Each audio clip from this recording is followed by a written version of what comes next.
Assalomu alaykum hurmatli YouTube'dagi obunachilarimiz. Bugun BYD o'zida sotuvda 2022-yilda ishlab chiqarilgan BYD Han Limited Edition mashinasi sotiladi. Bu ikkita motorlik, 3.9 sekund tezlikka chiqayotgan toza elektrda 610 km zapas soat, hozir ham 400 km yurgan ekan. Kraskasi ham top-toza ekan.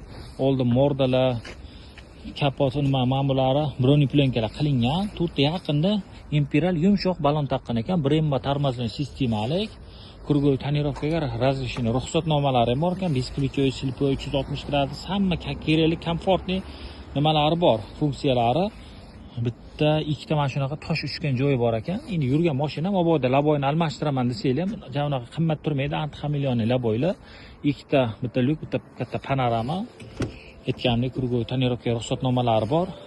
Pamit sideniya, koja bilan alikantara kombinatsiya qilingan. Mashina bitta ximchiska qilib, yaxshi bitta polirovka qilib olsanglar, yangi mashinadek bo'ladi deyarli. Katta monitorlar 70.870 km bo'libdi. Polni elektropaket.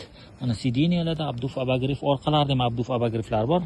Head-up displeylar bor. Orqasida ham buni monitorlar bor. Klimat kontrol bu narsalarni ishlatsanglar bo'ladi. Mana bunaqa evakor yashil poliglarda. Mana bu yoqqa bir ikkita karandash tekis bor ekan, joyi bor ekan, kosmetika qilsa.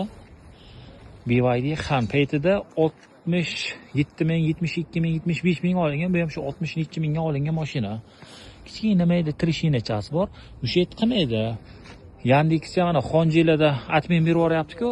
Bunda o'zi admin bermaydi. Yandexga ham olib foydalansanglar zo'r. Mashina narxi ham, yurgan probegi ham 400 km atrofida yurgan ekan. Hozir ham BYD Han Limited Edition 2022 ikkita motorlik fulli $26.900. Kimga qiziq bo'lsa 95lik 808 0102 raqamiga telefon qilaverasizlar.